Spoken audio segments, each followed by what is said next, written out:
पाकिस्तान जो है वो उसको इस दफ़ा हमारी नेवी जो है वो करेगी।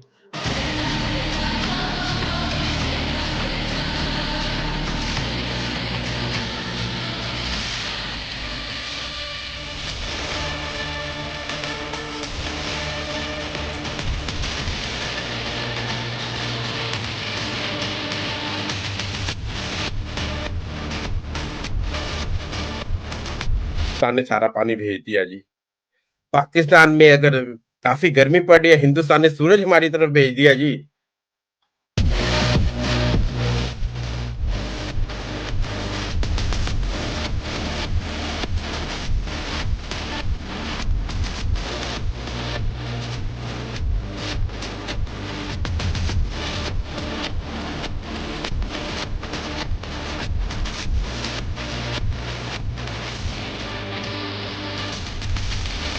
शहर में कत्लो गारत, पूरे पाकिस्तान में कत्लो गारत मची हुई है। क्या है, जरा ग्राउंड रिपोर्ट बताएं हमें। जी, पंजाब के अंदर है ये जो तहरीक लब्बैक जो है उसने एहतजाज का ऐलान किया था। वो कह रहे थे कि हमने इस्लामाबाद की तरफ मार्च करना है और वहां पर जाकर वो इतना कुछ कह रहे हैं और वो समझते हैं कि ये जो उनका कहा जा रहा है कि दिवाली के ऊपर नवाज शरीफ या आर्मी चीफ जो आपके हैं कि मेरी थोड़ी सी गद्दी ना हिल रही है, तो भाई भारत पे इल्जाम लगा दो कि पूरी की पूरी 22 करोड़ की अवाम पागल हो जाएगी। ये चीज़ पाकिस्तान की फौज नहीं कह सकती और ना ये चीज़ पाकिस्तान की फौज ने। फलस्तीन के हक में और इसराइल के खिलाफ एहतजाज किया जाएगा और वहां पर जो अमेरिकन एम्बेसी है उसके बाहर हम एहतजाज करेंगे। तो पंजाब हुकूमत ने उनको पहले तो ये कहा कि आप जो है एहतजाज की ज़रूरत क्या है, क्योंकि अब तो आ रहा है कि भारत ने पहले $2 बिलियन वहां लगाए हुए हैं। उनकी पार्लियामेंट बनाई, उनकी डैम बनाए, उनके स्कूल बनाए, उन एयरफोर्स क्या करेगी, लेकिन उन्होंने एक चीज़ तो उन्होंने कही है, तो मुझे पता है एक चीज़ उन्होंने कही है। उन्होंने ये कहा है कि नमस्कार दोस्तों अब नंबर है इंडियन नेवी का। अब मौका मिलेगा इंडियन नेवी को। ये मैं नहीं कह रहा, ये पूरी पाकिस्तानी मीडिया कह रही। जिस तरह से मोदी जी ने दिवाली मनाई है इस बार, उसने पाकिस्तान में आग लगा दी है। पाकिस्तानी मीडिया जो है पूरी तरह से बौखला गया है और इन्हें पहले से डर था कि ऑपरेशन सिंदूर कभी भी हो सकता है, लेकिन अब इन्हें बिल्कुल समझ में आ गया है कि अगली बार जो ऑपरेशन सिंदूर होगा उसमें नेवी का ही इस्तेमाल होने वाला है। और मज़े की बात यह है कि इनकी नेवी की जो ताकत है वो लगभग ज़ीरो है भारत के सामने। कोई ऐसी ताकत इनकी नेवी की नहीं है, बल्कि अब ऑपरेशन सिंदूर के बाद तो ये साबित हो गया है कि जो भारतीय एयरफोर्स के मुकाबले में पाकिस्तानी एयरफोर्स हो या आर्मी के मुकाबले में पाकिस्तानी आर्मी हो, उनकी ताकत भी कोई ख़ास नहीं है। वो कुछ भी नहीं कर पाए। पहले ऐसा माना जाता था कि पाकिस्तानी एयरफोर्स मजबूत है और भारत के मुकाबले में उसे 70% तक की मार्किंग मिलती थी, लेकिन अभी पता चला है कि वो 20-25% भी नहीं है। आप इस सब के बारे में क्या सोचते हैं कमेंट बॉक्स में ज़रूर लिखिएगा। वीडियो अच्छा लगे तो लाइक और शेयर ज़रूर करें। चैनल को सब्सक्राइब करना ना भूलें और बेल का आइकन प्रेस कर दें लेटेस्ट नोटिफिकेशन के लिए। आइए आगे बढ़ते हैं इस वीडियो में। आप एक बड़े मिशन पे हैं और वो हैं INS विक्रांत के ऊपर।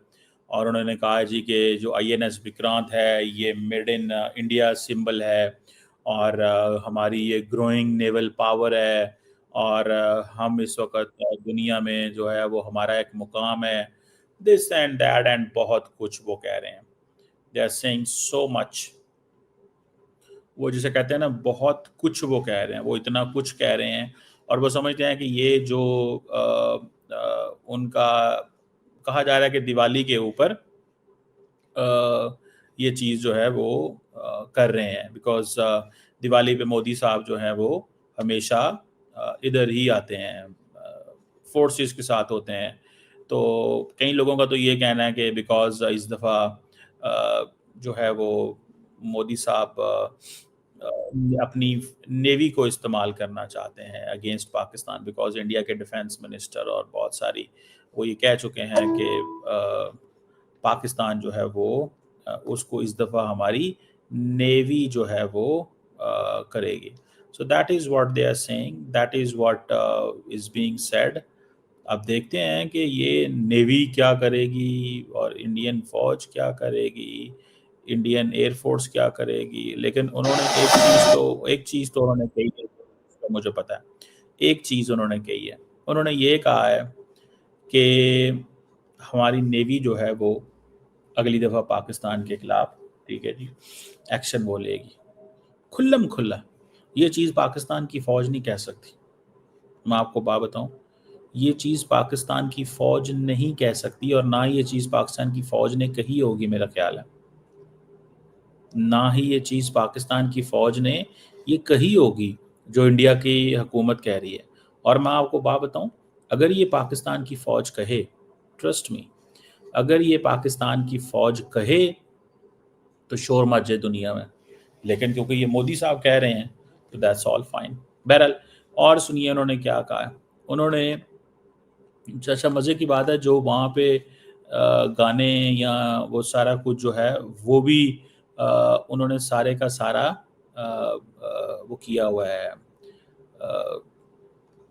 इस सेंस में किया है कि उन्होंने गाने शाने भी जो हैं ऑपरेशन सिंदूर के चलाए हुए हैं, ठीक है जी। ये चीज़ें वहाँ पे नज़र आई हैं, ठीक है। बहरहाल उस पे भी बात करते हैं और उसको भी डिस्कस करने की कोशिश करते हैं। और मोदी साहब अपनी जो फुल पावर है और जो अपनी फुल माइट है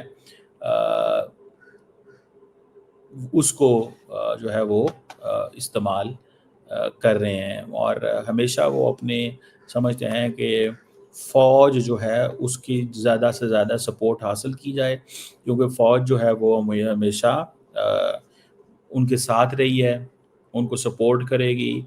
तो I think that is what in my assessment, मुझे तो कम से कम ये चीज़ जो है वो नज़र आती है। ये मेरी सोच है, दैट्स माय असेसमेंट, ठीक है जी। एक सूरत हाल पैदा हो चुकी है। तो एक तो इसकी लेटेस्ट न्यूज अंकुश जी ये है कि आज से फिर पाकिस्तान अफगानिस्तान के बीच टॉक्स स्टार्ट हो रही हैं। निगोशिएटर इसके अंदर दोहा कतर है और इसके अंदर जो है ये भी खबर है कि 3 क्रिकेटर्स जो हैं अफगान क्रिकेटर्स वो भी मारे गए हैं। उसका क्या इम्पैक्ट आएगा, अगर ये खबर सही हुई तो क्या दुनिया इसको कंडेम करेगी या क्या करेगी। और फिर उसके बाद एक और ये है कि अफगानिस्तान ने इल्जाम लगाया पाकिस्तान पर कि उसने ब्रेक किया, ट्रूस जो था उसके बाद भी हमला किया है और उसमें टारगेट किया। तो इस सारी सिचुएशन को आप कैसे देख रहे हैं कि क्या आप इंडिया के बारे में कहा जा रहा है कि ये तो हमला ही उसने करवाया, क्योंकि उस वक्त अमीर खान मुत्तकी ये फॉरेन मिनिस्टर तो इंडिया में थे, तो वहीं पे बैठे हुए थे, वही उन्होंने हमला करवा दिया, आप लोगों ने हमला करवाया। देखिए जी, वही होता ना कि अगर पाकिस्तान में बाढ़ आए, हिंदुस्तान ने सारा पानी भेज दिया जी। पाकिस्तान में अगर काफी गर्मी पड़ रही है, हिंदुस्तान ने सूरज हमारी तरफ भेज दिया जी।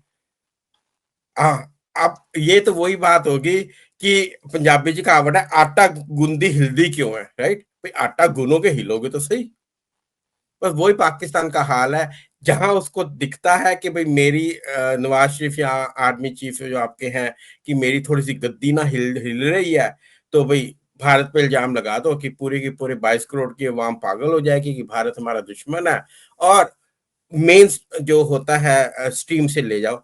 अगर आपको पता हो तालिबान किसने बनाया, जग जाहिर है, right.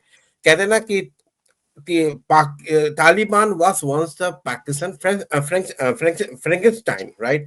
And now it's coming back to India. भाई अब अगर भारत के पास आ रहा है, क्योंकि भारत ने पहले $2 बिलियन वहां लगाए हुए हैं, उनकी पार्लियामेंट बनाई, उनकी डैम बनाए, उनके स्कूल बनाए, उनकी यूनिवर्सिटीज में हेल्प करी, उनकी रोड्स नेटवर्क इंफ्रास्ट्रक्चर बनाया, so that's why they are coming back to India. And now they are saying that it has become India's cat paw. Yes, it has become India cat paw because उसको पैसा चाहिए. वो कहता है भैया हमें पैसा तो, क्योंकि देखो उनके एसेट फ्लोज हुए हैं 8-9 बिलियन, अमेरिका ने अब तक रिलीज नहीं किए हैं, ठीक है ना। अब उनको तो पैसा चाहिए ना, खाने को, रहने को। अवाम तो है ना वहां पर भी, बेशक कम है, 1-2 करोड़, 1-1.5 करोड़ के बीच में है। I don't know exact number, पर कहते हैं 1-1.5 करोड़ के बीच में, क्योंकि तालिबान है, हम एग्जैक्ट नंबर पता भी नहीं चलेंगे क्योंकि उन्होंने कभी कराया ही नहीं सेंसस अपना। तो that's why we can't come back and say कि भाई ये हिंदुस्तान का है, क्योंकि देखिए जब आपका वो क्या थे, कुरैशी साहब थे ना फॉरेन मिनिस्टर, और जब तालिबान आया था सॉरी, और अमेरिकन आर्मी वापस आई थी वहां से, उन्होंने क्या कहा था, this is strategic victory for Pakistan. और अब वो स्ट्रेटेजिक एसेट उनका थ्रेट बन गया। अब भाई थ्रेट कैसे बना, आप वो कह रहे हैं कि डूरंट लाइन हमेशा वो नहीं मानते, तो sit talk like a gentleman. वहां बैठो, cross the table, sit cross the table से भी ये डूरेंट लाइन